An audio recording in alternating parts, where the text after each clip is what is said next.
Hello नमस्कार, कैसे हैं आप सभी।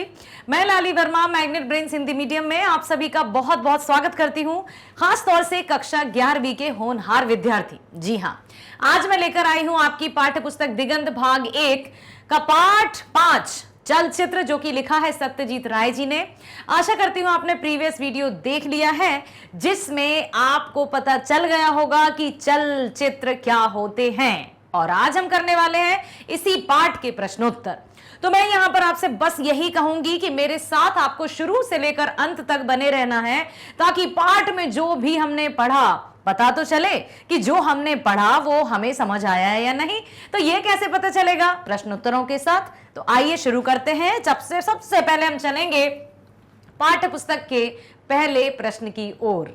और पहला प्रश्न है, क्या लेखक ने चलचित्र को शिल्प माना है?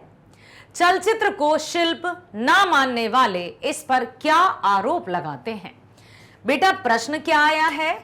प्रश्न है, क्या लेखक ने चलचित्र को शिल्प माना है?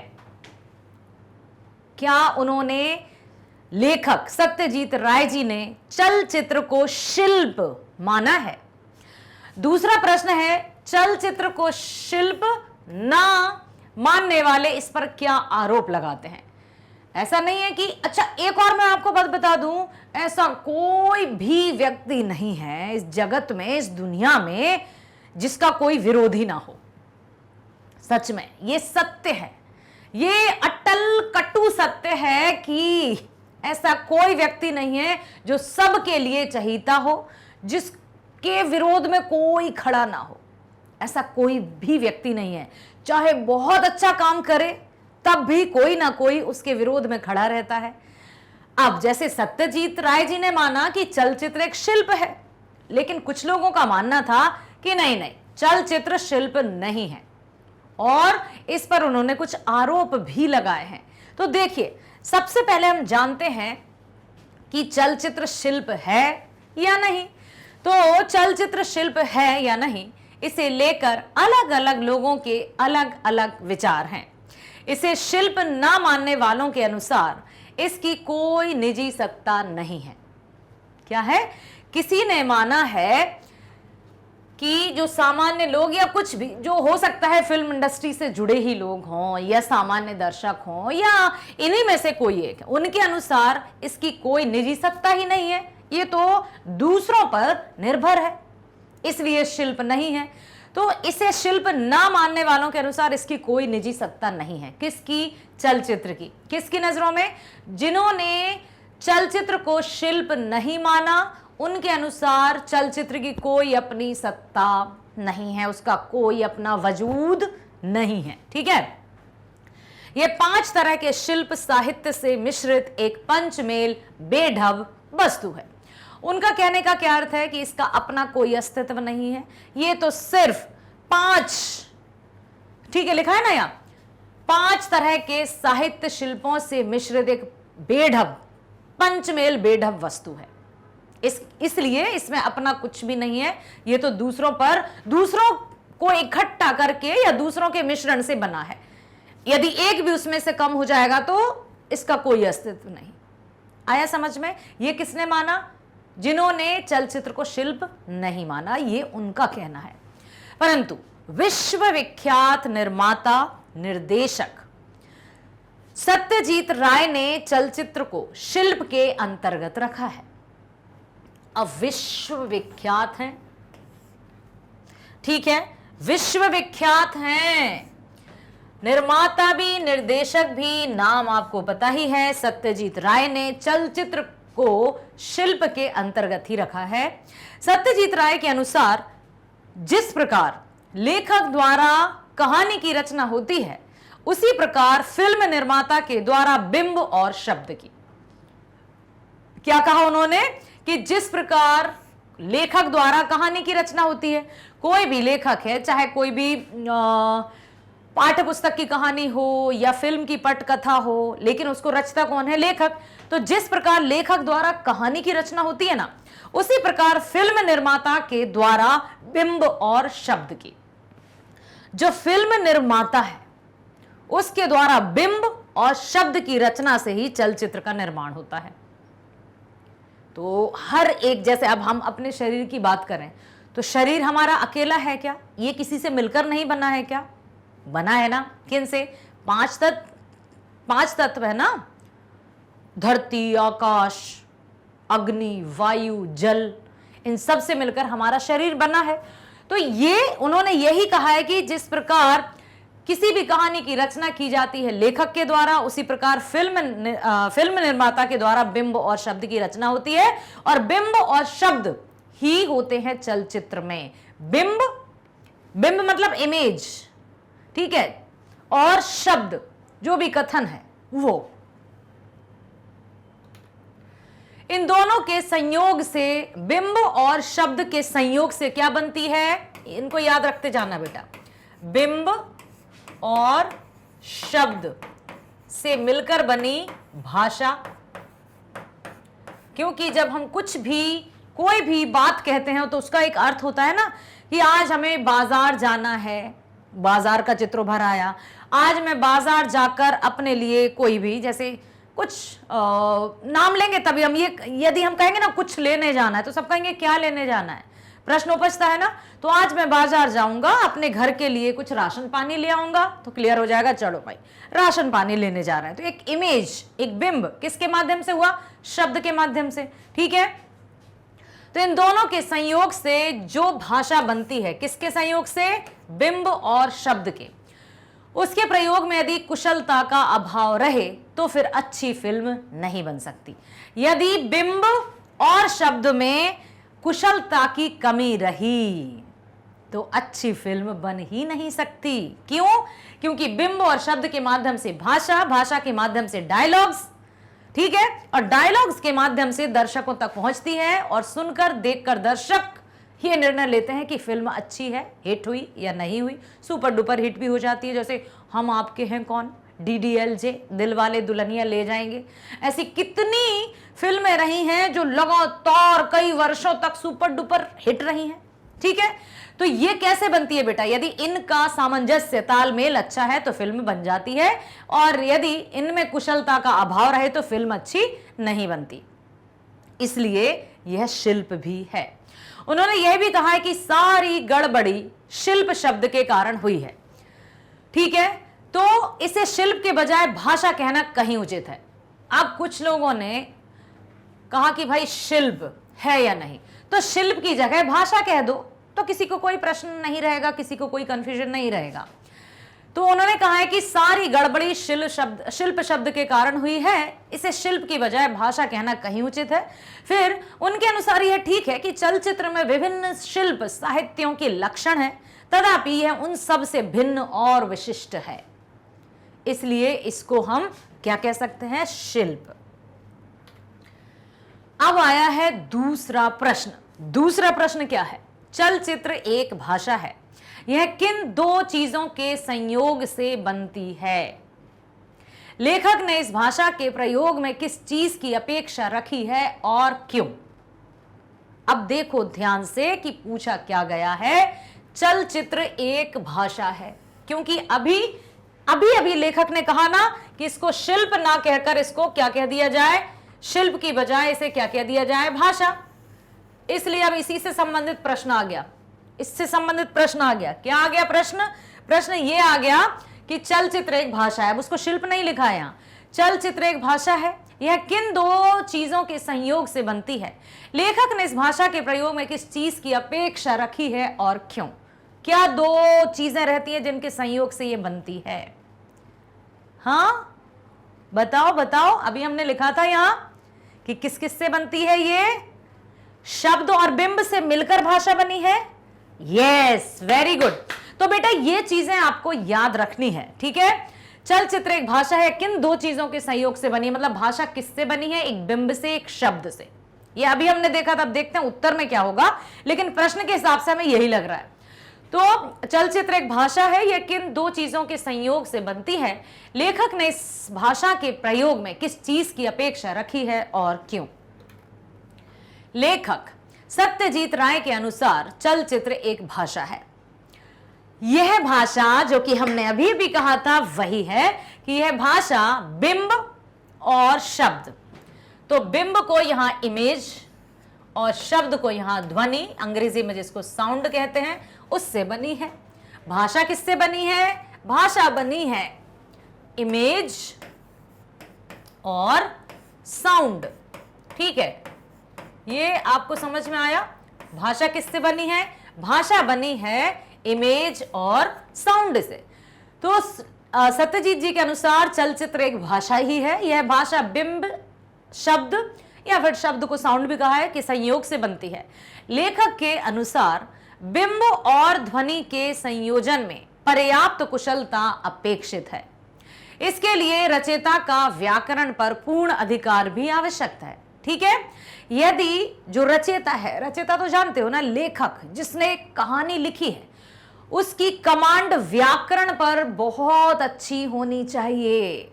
यदि हिंदी में व्याकरण हमको हवा लगती है या व्याकरण से हमें डर लगता है, तो हम बस जब कभी भी परीक्षाएं होंगी या किसी के सामने हमें वक्तव्य प्रस्तुत करना होगा या भाषण देना होगा या अपने विचारों को प्रस्तुत करना होगा, तो हम उतनी कुशलता के साथ, उतने प्रभावी ढंग से अपने आप के विचारों को व्यक्त नहीं कर पाएंगे यदि व्याकरण हमारी सही नहीं हुई। तो तब फिर बात तो आती है लेखकों की या रचनाकारों की।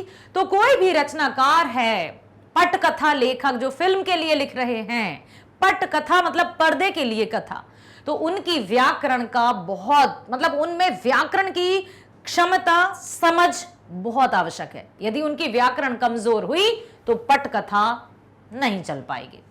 देखो, लेखक के अनुसार बिंब और ध्वनि के संयोजन में पर्याप्त कुशलता अपेक्षित है। कहने का तात्पर्य यही है कि बिंब और ध्वनि का जो तालमेल है, संयोजन है, उसमें कुशलता होनी चाहिए, अपेक्षित है कि ये तो होगी ही। इसके लिए रचयिता का व्याकरण पर पूर्ण अधिकार आवश्यक है। अब बिंब और ध्वनि में तालमेल कैसे होगी?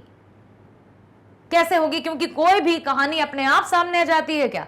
कथा होती है, उसको डायलॉग में परिवर्तित किया जाता है, फिर कैरेक्टर्स से कहा जाता है कि आपको ये बोलना है, आपको ये बोलना है।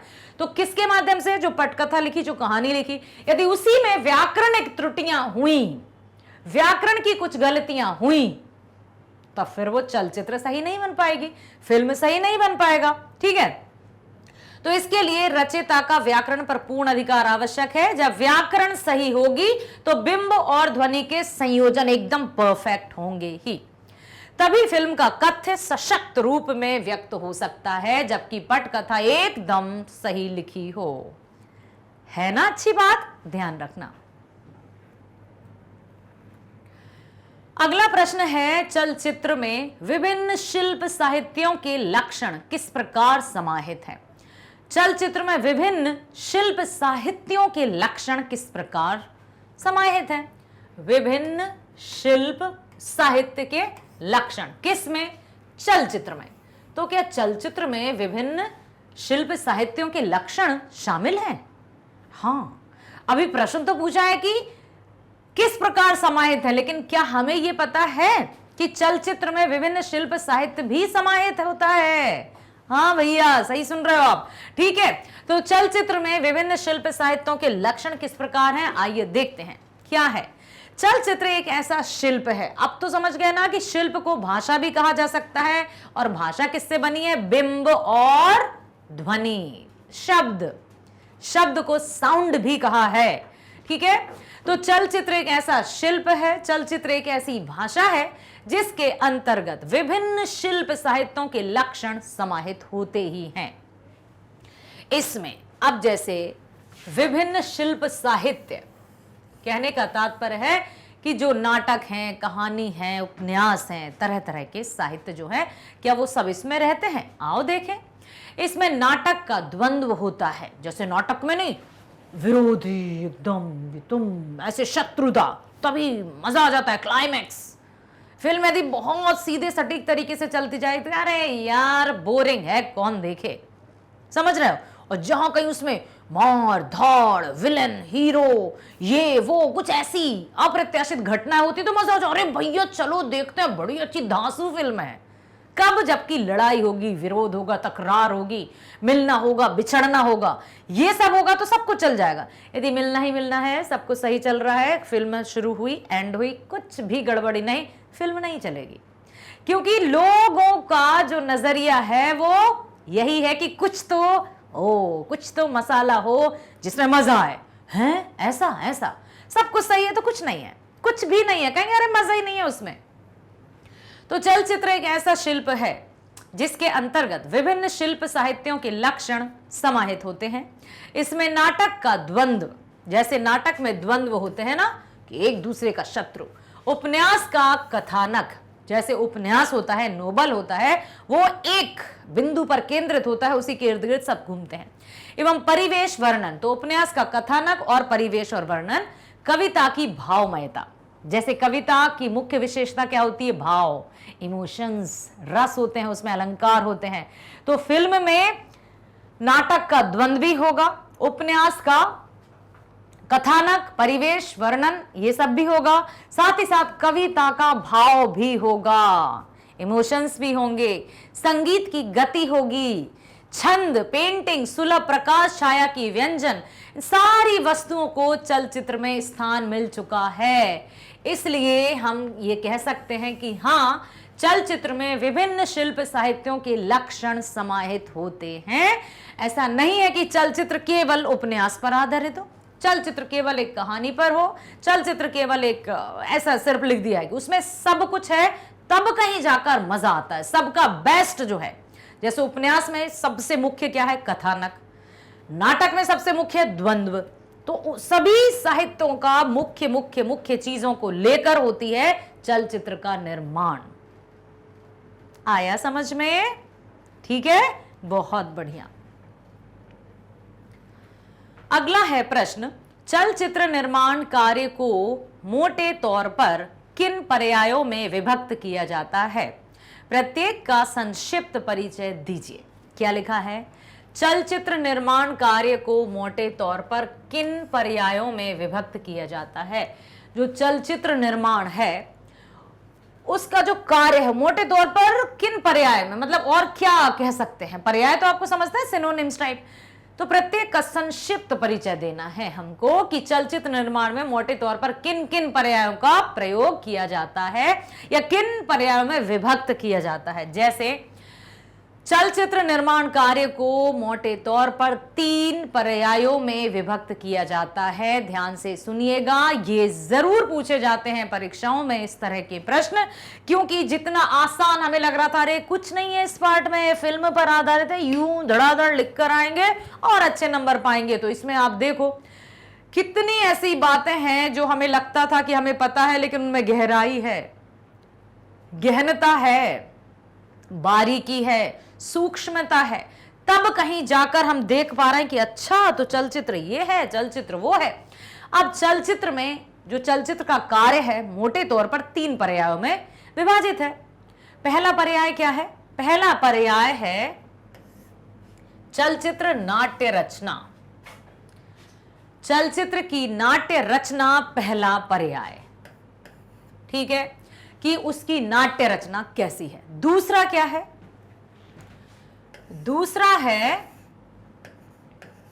दूसरा है चलचित्र नाट्य के अनुसार विभिन्न परिवेशों का चुनाव। अब चलचित्र नाट्य के अनुसार हो जाएगा विभिन्न परिवेशों का चुनाव, निर्माण करके उन परिवेशों में चरित्रों के अनुसार लोगों से अभिनय कराकर उनकी तस्वीरें लेना। और तीसरा या अंतिम कहें इसको, क्योंकि 3 पर्याय है, खंड खंड रूपों में ली गई तस्वीरों को चलचित्र के अनुसार क्रमबद्ध सजाना, जिसको कहते हैं एडिटिंग। समझ रहे हो? चलचित्र नाट्य फिल्म का फलक है। बिंब और ध्वनि के माध्यम से पर्दे पर जो व्यक्त होता है वह उसका लिखित संकेत है। तो यहां पर हम लिखें कि चलचित्र में सबसे पहला जो पर्याय है वो है नाट्य रचना, याद रखना। दूसरा पर्याय है चलचित्र नाट्य के अनुसार विभिन्न परिवेश या वातावरण भी कह सकते हैं।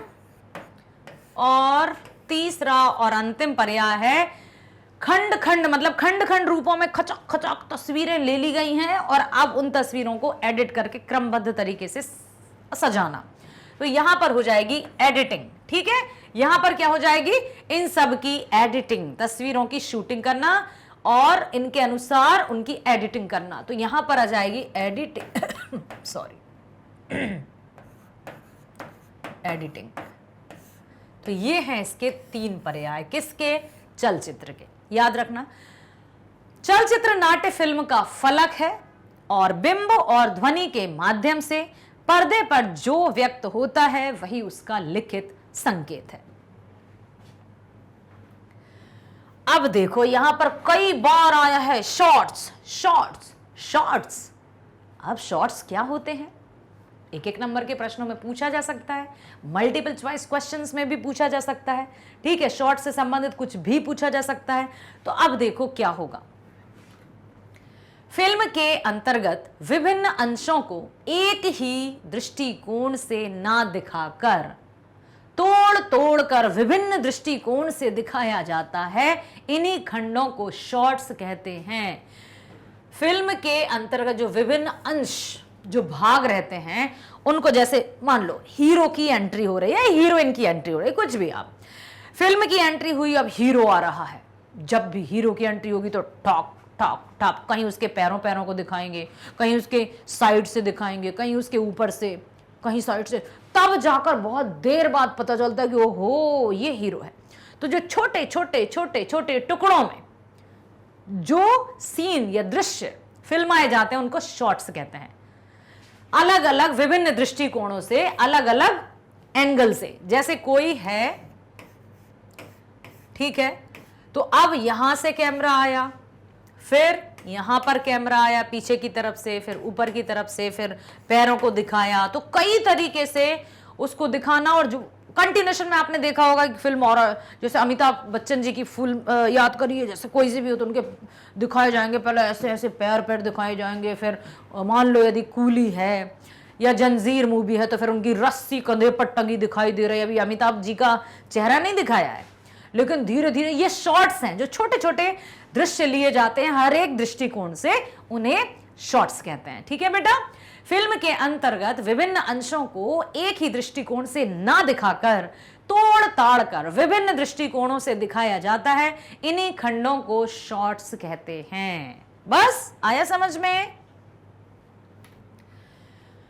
पथेर पांचाली किसकी उपन्यास है? पाठ में पथेर पांचाली के जिस कथा अंश का उल्लेख है उसका सारांश लिखिए। अब देखो यहां पर आया है कि पथेर पांचाली विभूति भूषण बंदोपाध्याय का एक प्रसिद्ध उपन्यास है। प्रस्तुत पाठ में उसके जिस कथांश का उल्लेख है उसका सारांश इस प्रकार है। क्योंकि हमने देखा था कि पथेर पांचाली का दृश्य बताया है और बहुत अच्छे से उसकी कहानी को इस पाठ में शामिल किया है। हरिहर, उसका नायक जो है उसका नाम है हीरो, जो हरिहर। हरिहर नाम का एक व्यक्ति है जो विदेश से गया हुआ है, घर वापस लौट रहा है।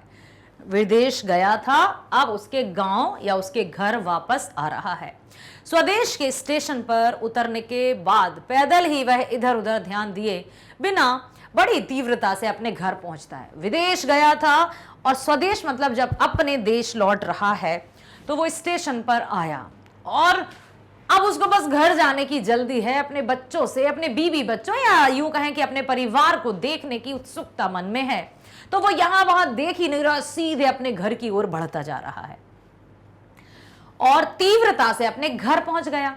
बहुत जल्दी से घर पहुंच गया। उसकी नजर घर के बगल की बांसवाड़ी पर पड़ती है और वह देखकर झुंझलाता है कि बांस दीवार पर झुकाया है। अब वो तो गया था विदेश, गांव में उसका घर कैसा है, पत्नी किस तरह से अपने परिवार को देख रही है या अपने बच्चों का भरण पोषण कर रही है, किस तरह, ये सब उसको नहीं पता था। वो विदेश गया था, लेकिन जैसे ही लौट कर आया तो उसने देखा कि उसकी नजर घर के बगल की बांसबारी पड़ती है और यह देखकर झुंझलाता है कि अरे बांस दीवार पर झुकाया है। तदंतर आंगन में जाकर वह अभ्यासवश स्नेहासिक्त स्वर में अपने बेटे बेटी अपू एवं दुर्गा को पुकारता है। अब ठीक है, अब उसने देखा कि जो घर की छानी कहते हैं, छानी जैसे कच्चे घर बने रहते हैं ना बेटा, मान लो इस तरह से कच्चे घर बने हुए हैं, ऐसे कच्चे घर बने रहते थे, ठीक है। अब ऐसे कच्चे घर बने हैं, एक दरवाजा है और ये सब घास फूस का है, ऐसा नहीं है कि ये बड़े सीमेंटेड हो। तो कहीं बांस गिर रहा है, कहीं ऐसा है, तो ऐसा कुछ हो रहा था, टूटा फूटा सा उसका घर हो गया था। फिर भी उसने सोचा कि चलो अब प्रेम पूर्वक स्नेह से उसने अपने बच्चों को बुलाया, अपू, दुर्गा, कहाँ हो तुम। इस तरह से उसने, किसने, हरिहर ने अपने बच्चों को आवाज दी। उसकी आवाज सुनकर उसकी पत्नी का नाम है सर्वजया, हरिहर की पत्नी का नाम सर्वजया, बेटे का नाम अपू और बेटी का नाम दुर्गा। 4 पात्र हैं, समझ में आ गए। पथेर पांचाली का मुख्य जो भूमिका है वो है 4 लोगों की, हरिहर, सर्वजया, अपू, दुर्गा। उसकी आवाज सुनकर उसकी पत्नी सर्वजया बाहर निकलती है। हरिहर उससे घर का कुशल मंगल पूछता है, सब ठीक है ना, इस तरह से। पर सर्वजया कोई जवाब ना देकर बड़े शांत और गंभीर भाव से उसे कमरे के अंदर बुलाती है। उसने कुछ नहीं कहा और हरिहर को क्या पता था कि उसे कौन सा ऐसा समाचार मिलने वाला है जिसके बारे में उसने कल्पना भी नहीं की थी। सर्वजया कोई जवाब ना देकर बड़े शांत और गंभीर भाव से उसे कमरे के अंदर बुलाती है। हरिहर के मन में बेटे बेटी को लेकर तरह तरह के भाव उठते हैं। इसी बीच अब यहां पर एक और बात हमारे मन में जरूर आ सकती है, बच्चों के मन में भी आ सकती है, आप लोगों के, कि 2 साल से, साल भर हो गए उसकी बेटी को गुजरे हुए, तो साल भर से उसको कुछ पता नहीं, किसी ने उसको सूचित नहीं किया, बेटा कोई फोन वगैरह नहीं थे। बहुत पिछड़ा हुआ ये दृश्य बताया है इस कहानी में, गांव की बिल्कुल दयनीय स्थिति, ना सड़कें थी, ना दूर रेलवे स्टेशन से उतरकर पैदल आया है, तो वहां कुछ ऐसा तार नहीं थे, या मतलब कह सकते हैं कि कोई आधुनिक साधन नहीं थे जिनकी सहायता से उसको पता चलता। कहानी में ये बताया है। अब वह सर्वजया कोई जवाब ना देकर बड़े शांत और गंभीर भाव से उसे कमरे के अंदर बुलाती है। हरिहर के मन में बेटे और बेटी को लेकर गंभीर या तरह तरह के भाव उठते हैं। इसी बीच वह उन लोगों के लिए अपने साथ लाए सामानों की चर्चा करते हुए, अब जैसे अब वो पोटली लाया है, विदेश से आया है, तो अब वो पोटली खोलेगा कि किसके लिए क्या लेकर आया है, ठीक है। तो अब इसी बीच क्या करता है, वो सामानों की चर्चा करते हुए तनिक निराश होकर हरिहर, अपू और दुर्गा के बारे में पुनः पूछता है। सामान की पोटली खोलने से पहले हरिहर फिर सर्वजया से कहता है कि अरे अपू और दुर्गा कहीं दिखाई नहीं दे रहे, बताओ ना कहाँ गए हैं। पोटली खोलने वाला था क्योंकि वो सबके लिए कुछ ना कुछ लेकर आया है, 1-2 साल बाद आया है अपने गांव। इस पर शांत और संयत सर्वजया अपने को रोक नहीं पाती, जैसे तैसे अपनी भावनाओं को उसने रोक रखा था, लेकिन हरिहर के पुनः पूछने पर सर्वजया अपने आप को नहीं रोक पाई। और रोके भी कैसे, आखिर वो मां है, अपने आंसुओं को, अपनी भावनाओं को कैसे नियंत्रित करे वो।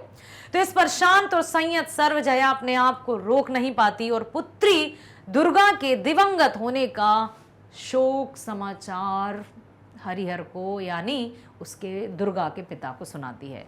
सर्वजया का पति हरिहर। अब हरिहर को ये बिल्कुल भी अंदाजा नहीं था कि ये चुप क्यों है और क्या भयंकर खबर उसको मिलने वाली है। लेकिन सर्वजया जब दोबारा हरिहर ने पूछा तो उसकी आंखों से अनगढ़ आंसू बरसने लगे। हाँ, और अपनी पुत्री या अपनी बेटी दुर्गा के दिवंगत होने का शोक समाचार हरिहर के समक्ष रखती है। अब ये समाचार सुनकर हरिहर की क्या हालत हुई, क्या स्थिति हुई, इसका अंदाजा भी हम नहीं लगा सकते हैं। इतना बड़ा शोक समाचार एक पिता को अपनी पुत्री के देहांत होने की खबर मिलेगी तो उस पर क्या बीतेगी, आइए देखते हैं। अब देखिए, अब हमने समझ ही गए ना कि उस पर क्या बीती होगी, हमने कहानी में पढ़ा था। अगला प्रश्न आया है, चलचित्र में हरिहर अपने घर वालों के लिए कौन कौन सी चीजें लाता है। पथेर पांचाली, अब यहां पर पूछा है कि हरिहर अपने परिवार वालों को विदेश से कौन कौन सी चीजें लाता है। तो जब भी कोई कई दिन या महीनों के बाद या सालों के बाद लौट कर आता है तो अपने परिवार के जो सदस्य रहते हैं उनके लिए कुछ ना कुछ लेकर आता है। अपनी पत्नी के लिए भी लेकर आएगा, अपने बच्चों के लिए भी लेकर आएगा, अप्पू दुर्गा सबके लिए कुछ ना कुछ लाएगा। और जब वो सामान देखते हैं, जैसे किसी परिजन के गुजर जाने के बाद उससे जुड़ी कोई भी वस्तु यदि हमें दिखती है तो हम कई वर्षों बाद भी भावुक हो जाते हैं, क्योंकि वो व्यक्ति हमारे दिल से जुड़े हुए होते हैं। और फिर तो बात है जिगर के टुकड़े की, संतान की। तो अब हम देखते हैं कि हरिहर अपने घर वालों के लिए क्या क्या लेकर आया है। चलचित्र में नायक हरिहर अपने घर वालों के लिए निम्नलिखित चीजें लाता है। शीशे से मढ़ा लक्ष्मी का पट, लक्ष्मी जी का पट। पट मतलब एक चित्र। बेल कटहल की लकड़ी का चकला बेलन, कटहल की लकड़ी का चकला बेलन, ठीक है, साड़ी, टीन की रेलगाड़ी आदि। ये सब आप देख सकते हैं। जैसे उसकी पत्नी सर्वजया ने कहा होगा कि जब भी आप आएंगे लक्ष्मी जी का पट लेकर आइएगा। और रोटी बनाने के लिए चकला बेलन भी ले आया, साड़ी दुर्गा के लिए लाया होगा, टीन की रेलगाड़ी अप्पू के लिए लाया होगा, क्योंकि उसके बेटे ने हमेशा कहा होगा कि बापू बापू आप रेलगाड़ी से जाते हैं तो मुझे भी रेलगाड़ी चाहिए। तो उसको याद था कि क्या लेकर जाना है।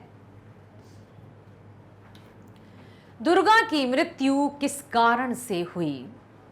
कैसे हरिहर और सर्वजया की बेटी दुर्गा की मृत्यु हुई? देखो, दुर्गा चैत की पहली वर्षा में भीगने के कारण बीमार पड़ती है। इसी बीमारी से उसकी मृत्यु हो गई। चैत का महीना हमने देखा था कि पाठ की जो शुरुआत है वो चैत के महीने से ही हुई है। और इस महीने की जो पहली बारिश थी उसमें दुर्गा भीग गई। भीगने के बाद वो बीमार पड़ गई और बीमारी से फिर उसकी मृत्यु हो गई। तो याद रखिएगा, चैत की पहली वर्षा, वर्षा में वो भीगी, भीग कर बीमार और बीमारी से उसकी मृत्यु। हांडी के ढक्कन का उठना गिरना किस बात को दिखाने में सहायक हुआ है? इसे क्लोजअप में क्यों दिखाया गया है?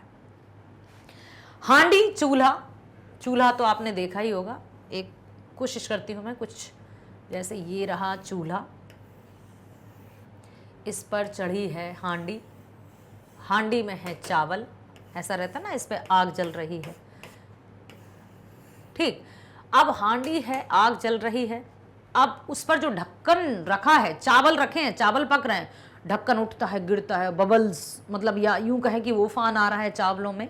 तो उसका ढक्कन का उठना और गिरना किस बात को दिखाने में सहायक हुआ है? क्या दिखाना चाहते हैं लेखक उसके माध्यम से कि हांडी के ढक्कन का उठना गिरना किस बात को दिखाने में सहायक है? इसे क्लोजअप में क्यों दिखाया गया है? चलचित्र में हांडी के ढक्कन का उठना गिरना सर्वजया के रुद्र और दग्ध मन स्थिति की व्यंजना में सहायक सिद्ध हुआ है कि अब उसके पिता, किसके पिता? दुर्गा के पिता, सर्वजया के पति के समक्ष वो बेटी की मृत्यु की खबर कैसे सुनाएगी? कैसे एक पिता को उसकी पुत्री के देहांत की सूचना देगी? विकल्पित मन, दुखी मन, और ऐसे कि अपने आप को वो नियंत्रित नहीं रख पा रही है। तो जैसे हांडी का ढक्कन उठ रहा है, गिर रहा है, तो वो विवशता को दर्शा रहा है कि बस यही हो रहा है। इसे क्लोजअप के द्वारा प्रदर्शित किया गया है क्योंकि इसके बिना वस्तु स्थिति की अभिव्यक्ति मुश्किल थी कि वो यहां पर सर्वजया बैठी है, मन में बहुत पूरी तरह से दुखी भी है, क्या कहूं, कैसे कहूं, ऐसे नहीं हो जाती असमंजस जिसको कहते हैं, कंफ्यूजन जिसको कहते हैं, दुख जिसको कहते हैं। तो यहां सर्वजया दुखी बैठी है और वहां उस हांडी को क्लोजअप में दिखाया गया है कि जैसे वो ओपन रही है। ठीक है। शंख की चूड़ी के कंपन से क्या महसूस करा दिया गया है? शंख की चूड़ी का कंपन, तो चलचित्र में सर्वजया के हाथों में पड़ी शंख की चूड़ी के कंपन से दर्शकों को उसके हृदय का कंपन महसूस करा दिया गया है कि जैसे उसकी चूड़ियां, जो शंख की चूड़ियां पहनी थी वो आवाज करती, उन कंपन जानते हो, वाइब्रेशन जिसको कहते हैं। तो उस तरह से उसके मन की कंपन्यता को दिखाया है कि उसका मन कैसे कांप रहा है, वो चूड़ियों के माध्यम से दिखाया है। ठीक है। सर्वजया का पानी ढालना, पीढ़ा ले आना, अंगोछा ले आना, खड़ाऊ ले आना, ये सभी कार्य व्यापार दर्शकों पर कैसा प्रभाव छोड़ते हैं और क्यों? हरिहर के प्रश्नों के उत्तर में कुछ ना कहकर सर्वजया का पानी ढालना। अब हरिहर ने पूछा, अप्पू कहाँ है, दुर्गा कहाँ है, बुलाओ बुलाओ, उनसे कहो मैं आ गया। सर्वजया ने कोई उत्तर नहीं दिया। उत्तर ना देकर वो क्या करने लगी, पानी ढाल रही है। ठीक है, अंगोछा ले आई है, खड़ाऊ ले आई है, ये सभी कार्य व्यापार दर्शकों को अधीर बना देते हैं कि कैसे कहेगी सर्वजया, हरिहर के समक्ष कैसे अपने विचारों को प्रस्तुत करेगी।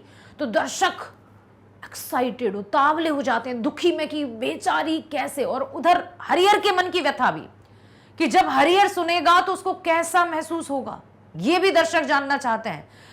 हरिहर के 2-3 बार पूछने पर भी सर्वजया कोई उत्तर नहीं दे रही है बेटी के बारे में, तो अब क्या होगा। सामान लाकर दे रही है, उसकी खड़ाऊ बड़ाऊ जो भी है वो ले आ रही है।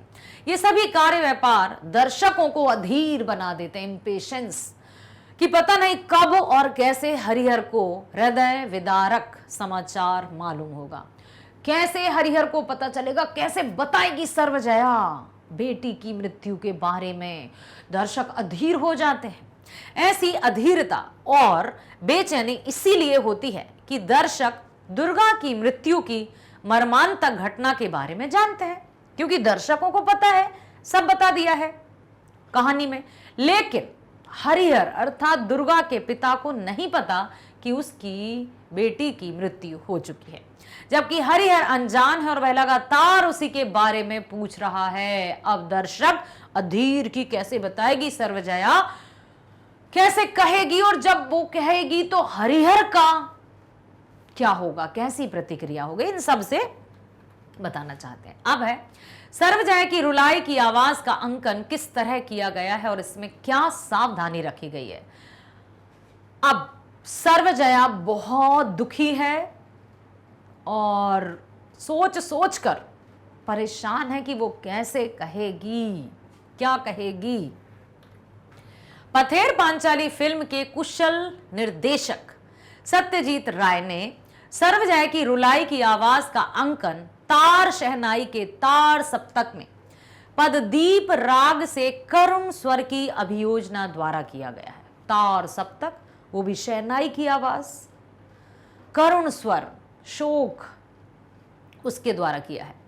इससे रुलाई की विभत्सता का परिहार हो गया तथा करुण रस घनीभूत हो चुका है।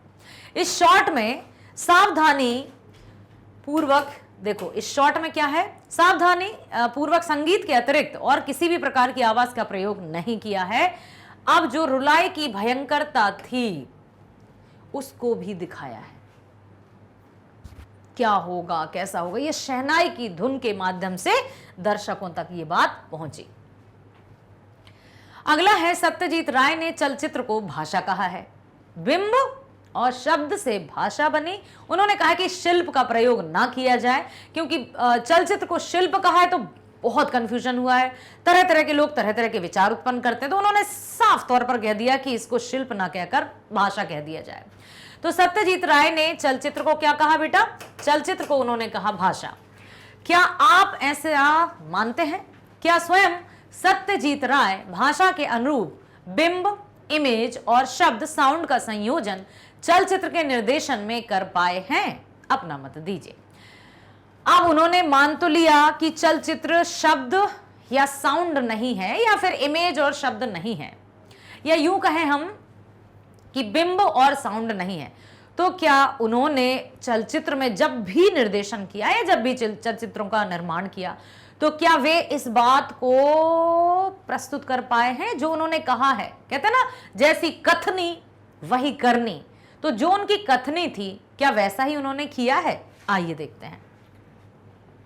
विद्वान लेखक एवं विश्व विश्रुत लेखक भी रहे हैं, निर्देशक भी रहे हैं।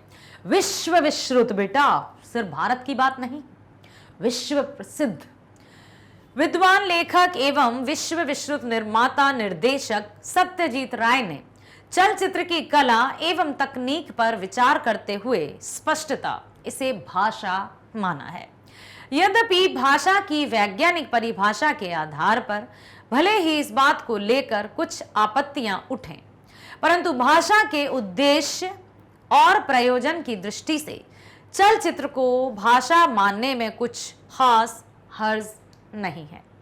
विचार विनिमय जो भाषा का मुख्य प्रयोजन है, चलचित्र के माध्यम से पूरी तरह से पूरा हो जाता है।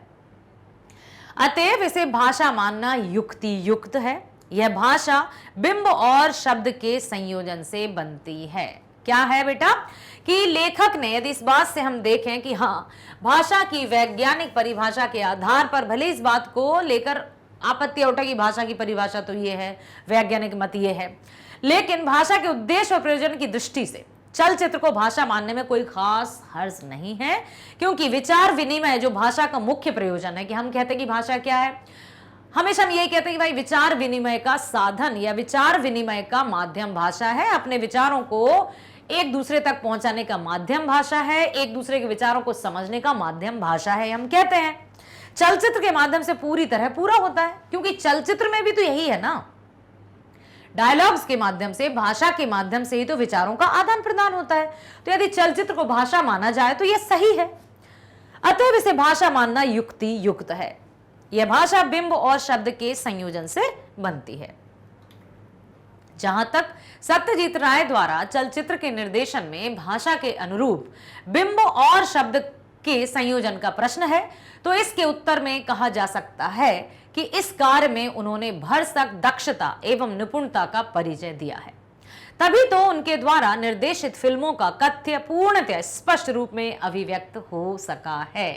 इसीलिए उन्होंने कहा है कि हाँ, चलचित्र को भाषा मानना है, क्योंकि भाषा की सामान्य परिभाषा की हम तरफ जाएं तो हम यही कहेंगे। आपसे भी मैं पूछूंगी, बताइए बेटा भाषा क्या है, कमेंट सेक्शन में लिखिए, तो बिल्कुल आपके उत्तर मुझे यही मिलेंगे कि भाषा विचार विनिमय का साधन है, एक दूसरे के विचारों को जानने समझने का साधन है, आदान प्रदान करना है भाषा के माध्यम से। तो यही उन्होंने भी माना है। अब ध्यान से देखिए, ये एक ऐसा प्रश्न है जो संपूर्ण पाठ का सार है, जिस्ट है। पाठ के आधार पर निम्नलिखित परिभाषित शब्दों के अर्थ स्पष्ट करें।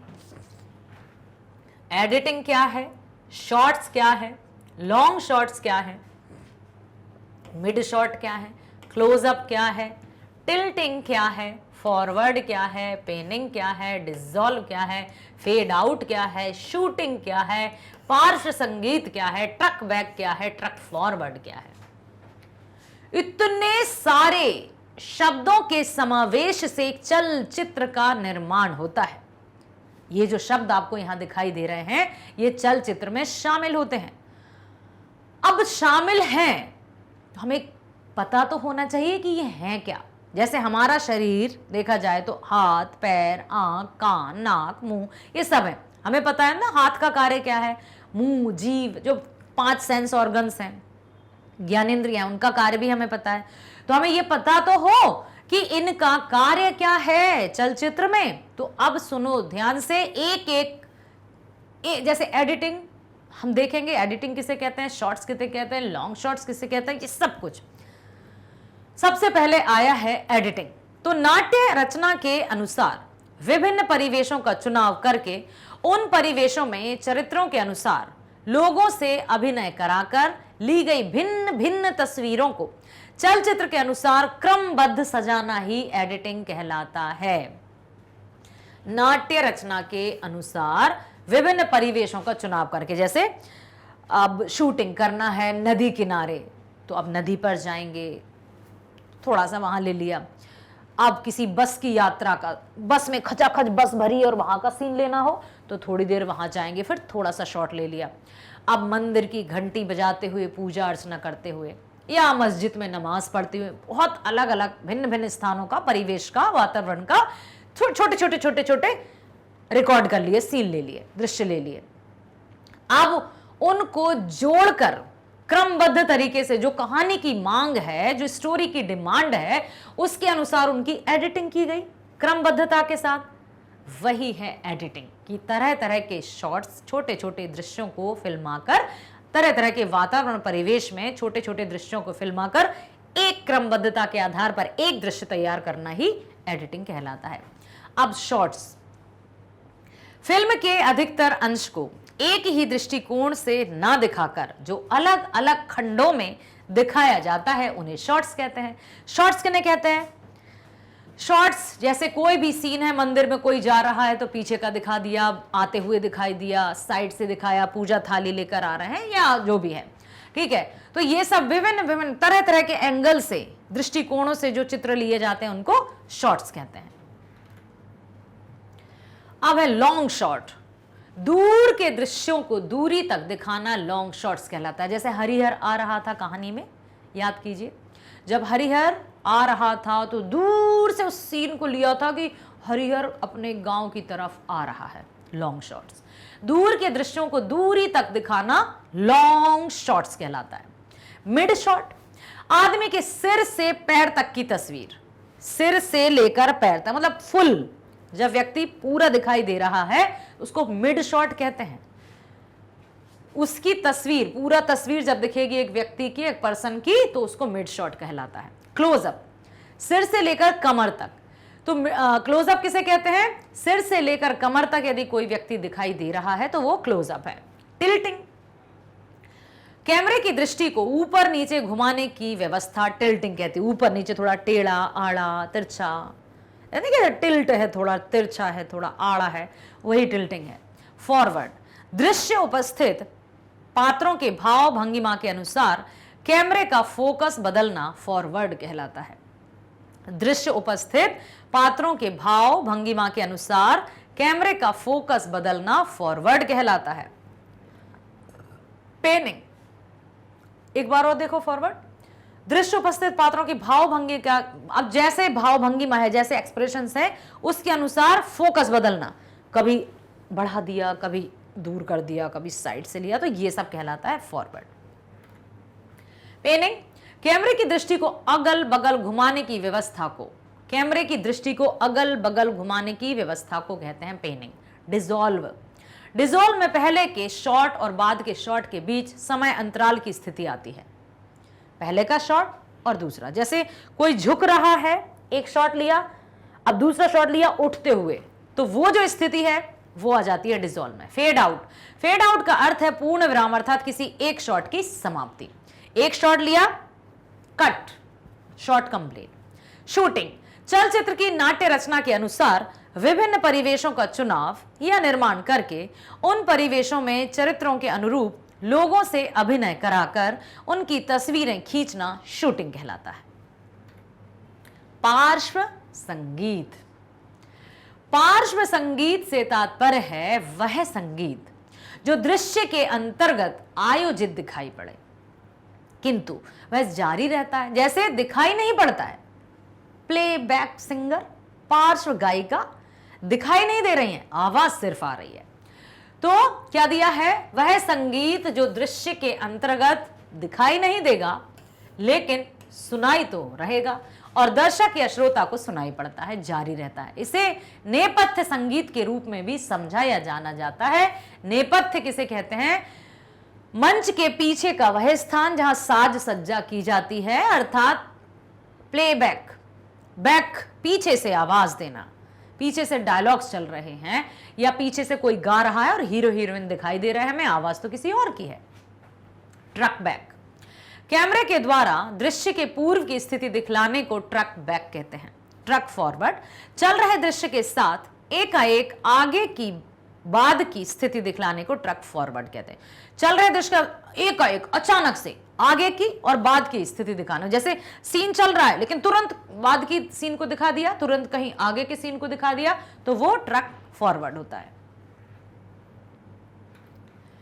अब हम चलते हैं अगले प्रश्न पर। पाठ में किन प्रसंगों में क्लोजअप का प्रयोग किया गया, इसके प्रयोग की क्या आवश्यकता थी? कौन कौन से प्रसंगों में क्लोजअप बताया है? तो देखो, हमारी पाठ्य पुस्तक दिगंत भाग 1 में संकलित चलचित्र शीर्षक निबंध के लेखक विश्वविख्यात फिल्म निर्देशक सत्यजीत राय हैं। इस पाठ में उनके द्वारा निर्देशित फिल्म पथेर पांचाली का कुछ अंश लेखक के मंतव्य की पुष्टि एवं प्रमाण है। इसके अंतर्गत आवश्यकता अनुसार कई प्रसंगों में क्लोजअप का प्रयोग किया गया है। जैसे यथा प्रथमतः सबसे पहले इंदिर ठकुरानी के ओसारे में चूल्हे पर चढ़ी हांडी के ढक्कन का उठना गिरना। पूरी तरह से कैमरा कहां था? उस हांडी पर। ये हांडी चढ़ी हुई है बड़ी सी,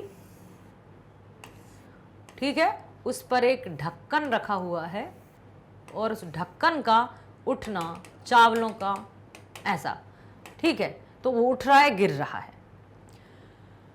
अब दूसरा, सर्वजया की उदास दृष्टि के प्रसंग में क्लोजअप का प्रयोग है। जब सर्वजया दुखी है, पूरी तरह से विकल्पित है, तब भी क्लोजअप दिखाया है। इससे एक करुण स्वर में छंद का वैचित्र उत्पन्न हो सका है। तो हांडी का ढक्कन और सर्वजया को उसमें कोरिलेट हुआ है। द्वितीय, बिन्नी जब पैदल चलती हुई ओसारे के निकट आकर खड़ी होती है तो वह करीब करीब क्लोजअप की स्थिति में है। इसी प्रकार जब हरिहर जब अप्पू को पुकारता है तो सर्वजया की जो शारीरिक प्रतिक्रिया है उससे भी क्लोजअप का प्रयोग किया गया है। मतलब किसी भी दृश्य को विशेष रूप से दर्शकों तक पहुंचाना, मतलब निर्माता का यह उद्देश्य है कि क्लोजअप के माध्यम से वो दर्शकों के सीधे दिल तक, जहन तक वो दृश्य पहुंच जाए, वो भाव पहुंच जाए जो उसने महसूस किया है, निर्देशक ने या कहानीकार ने। यह क्लोजअप इसलिए आवश्यकता था कि सर्वजया हरिहर की आवाज का जवाब नहीं देती, अतएव उसका हल्का सा मूवमेंट दिखाना प्रसंग की अपेक्षा थी। अब जैसे ही हरिहर ने पूछा, उसने कुछ कहा नहीं, तो कुछ तो दिखाना था, तो उसके हाव भाव दिखाना था, इसलिए क्लोजअप जरूरी था। अंत में जब हरिहर अपने साथ आए हुए सामानों में से 2 को दिखाने के बाद साड़ी दिखाता है, सर्वजया को दिखलाने में क्लोजअप प्रयुक्त है। अब साड़ी किसके लिए लाया था? दुर्गा के लिए। तो यहां पर सर्वजया के चेहरे क्लोजअप को दिखाना जरूरी था कि साड़ी को देखने के बाद उसके हाव भाव क्या हैं, दर्शक भी उसी विचारों के मंथन से गुजर रहे हैं। इसमें करुण भाव की सघनता व्याप्त हो जाती है। इस प्रकार इस पाठ के अंतर्गत प्रसंग अनुरूप एवं अवसर अनुरूप क्लोजअप का प्रयोग किया गया है, जो प्रसंग की डिमांड थी, जो सीन की डिमांड थी, और साथ ही साथ अवसर, उस समय जो सीन चल रहा था उसके अनुसार क्लोजअप जरूरी था। पाठ के आसपास देखते हैं, सत्यजीत राय के द्वारा बनाई गई फिल्मों के नाम मालूम करें और उनकी फिल्मों को विद्यालय प्रबंध से दिखाने का अनुरोध करें। तो हम यहां पर देखते हैं कि सत्यजीत राय एक भारतीय फिल्म निर्देशक, लेखक, प्रकाशक, चित्रकार, सुलेख, संगीत कंपोजर, ग्राफिक डिजाइनर, प्रभु आनंददाता। देखिए जरा, आपसे जब भी कोई पूछे कि सत्यजीत राय कौन थे, तो वे फिल्म निर्देशक भी थे, लेखक भी थे, प्रकाशक भी थे, चित्रकार भी थे, सुलेखक भी थे, संगीत कंपोजर थे, ग्राफिक डिजाइनर भी थे। हर कार्य को परफेक्शन के साथ, निपुणता के साथ करते थे, जिन्हें 20वीं शताब्दी के सर्वोत्तम फिल्म निर्देशकों में गिना जाता है। सर्वोत्तम। अगर ऐसा कोई भारतीय फिल्मकार है जिसने पश्चिम के भी फिल्म निर्देशकों को प्रभावित किया है और आज भी कर रहे हैं, तो वह निर्विवादित रूप से सत्यजीत राय हैं। सत्यजीत राय न केवल भारत में ही प्रसिद्ध हुए हैं, अपितु विश्व प्रसिद्ध हैं। दुनिया भर के जो भी फिल्मकार हैं, फिल्म निर्माता हैं, उन्हें भी प्रभावित कर दिया अपनी कला, निपुणता और कुशलता से सत्यजीत राय जी ने। उन्होंने पिक्चर, फिल्म, डॉक्यूमेंट्री व लघु फिल्मों सहित 36 फिल्में निर्देशित की हैं। यह याद रखिएगा संख्या। इनमें से 32 ने राष्ट्रीय पुरस्कार जीते हैं। सोच लो आप, राष्ट्रीय पुरस्कार 36 कुल फिल्में हैं, 36 में से 32 फिल्में राष्ट्रीय, नेशनल अवार्डेड हैं।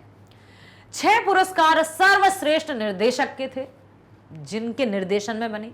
अकादमी पुरस्कार ने उन्हें लाइफ टाइम अचीवमेंट पुरस्कार से नवाजा, लाइफ टाइम अचीवमेंट पुरस्कार।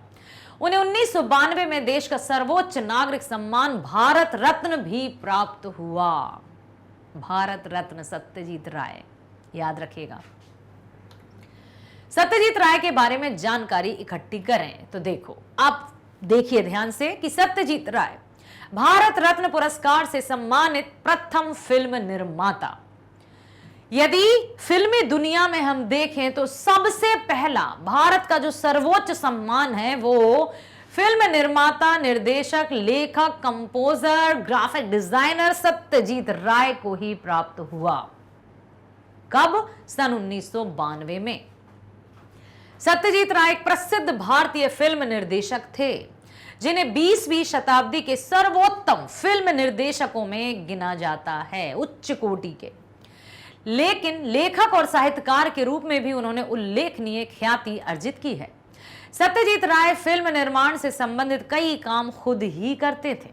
इनमें निर्देशन, छायांकन, पटकथा जानते हो, जो फिल्मों के लिए कहानी लिखी जाती है, पार्श्व संगीत, जो बैकग्राउंड म्यूजिक, कला निर्देशन, संपादन, एडिटिंग भी स्वयं करते थे। फिल्मकार के अलावा वह कहानीकार, चित्रकार और फिल्म आलोचक भी थे। सत्यजीत राय ने अपने जीवन में 37 फिल्मों का निर्देशन किया, जिनमें फीचर फिल्में, वृत्त चित्र और लघु फिल्में शामिल है, 37-36। ठीक है। प्रेमचंद की किस कहानी पर सत्यजीत राय ने फिल्म बनाई है? इस फिल्म को उपलब्ध करके देखें, कहानी के पार्ट से उसका मिलान करें और मालूम करें कि अंतर कहां है और क्यों। तो प्रेमचंद जी की कहानी है लिखी हुई शतरंज के खिलाड़ी। 1977 में इस पर एक फिल्म बनी। क्या है? शतरंज के खिलाड़ी 1977 में बनी हिंदी भाषा की फिल्म है। और जबकि आप ये ना सोचिएगा अच्छा 1977 में, जबकि प्रेमचंद जी तो 1936 में ही, तो बेटा उनके जाने के बाद इस पर फिल्म बनी है। ठीक है। प्रेमचंद जी का जीवन काल क्या रहा? 1880 से 1936। तो आप ये ना सोचें कि प्रेमचंद जी के रहते रहते उस पर फिल्म बन गई।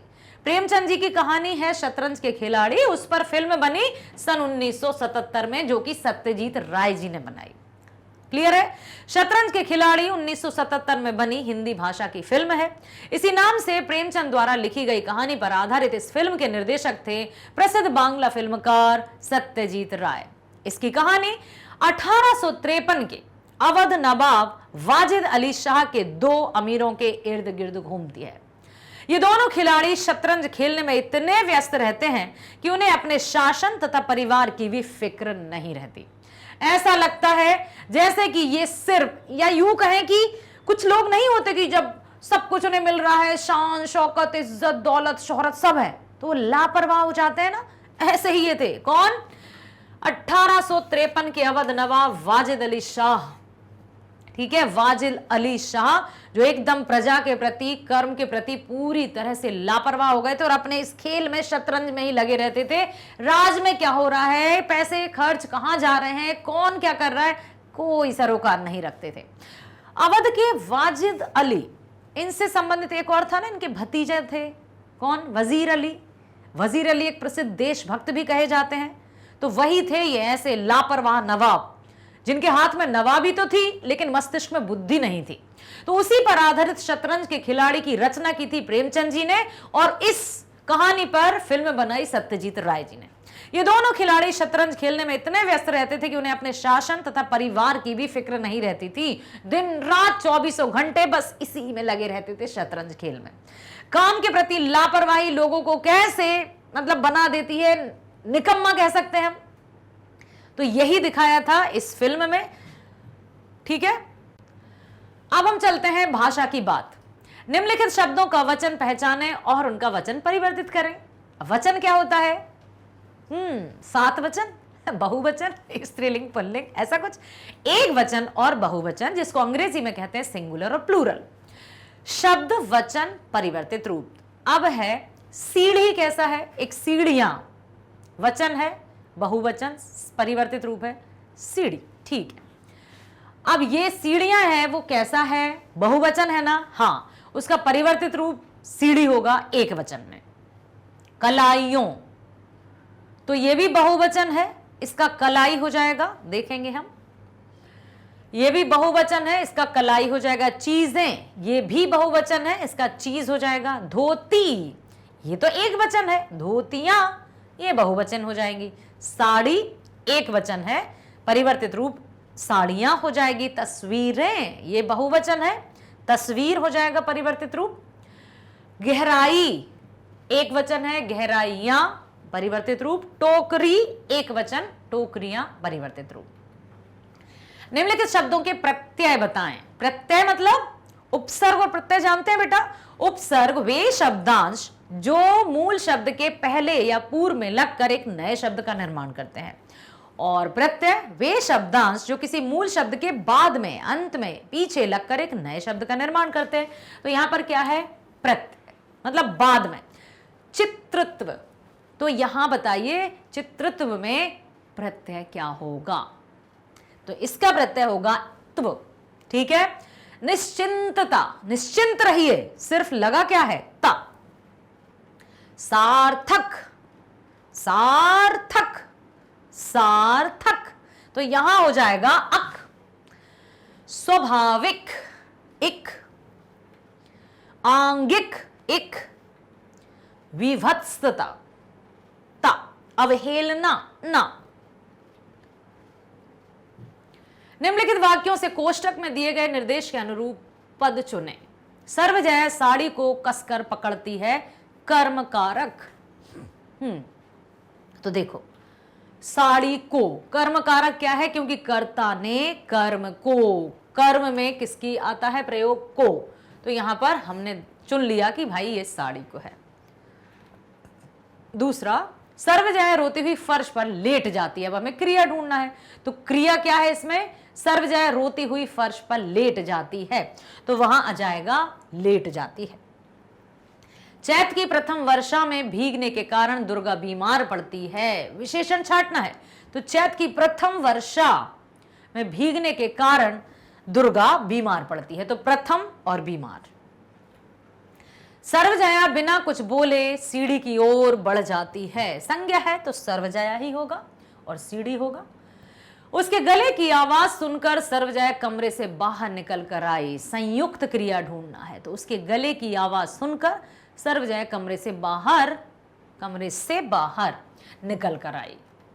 निम्नलिखित शब्दों के समानार्थी शब्द लिखे, जैसे संदेह, ध्वनि, भंगिमा, परिवेश, अवहेलना, अवलंबन, दुर्बल, यंत्र, निर्वाचन, व्यापक, परिवर्तन, अंगोछा, हतप्रभ, ऋतु, मौन, सुविधा, आग्रह, परिवर्तन। यहां पर आएगा इस पर। ठीक है।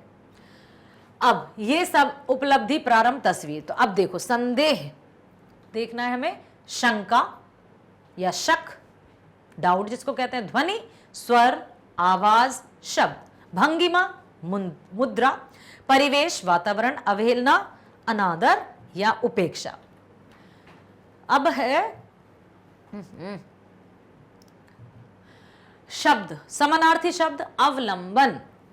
अवलंबन यहां जाएगा सहारा, कि अवलंबित है उस पर, उसी पर आश्रित है, उसी पर सहारा है। दुर्बल, कमजोर, अशक्त। यंत्र एक मशीन, निर्वाचन, चुनाव, व्यापक, बड़ा, विस्तृत, परिवर्तन, फेरबदल, अंगोछा, गमछा, हथप्रभ, विस्मित, अवाक। ऋतु क्या कहेंगे? ऋतु को और कहते हैं मौसम कहते हैं, और क्या कहते हैं?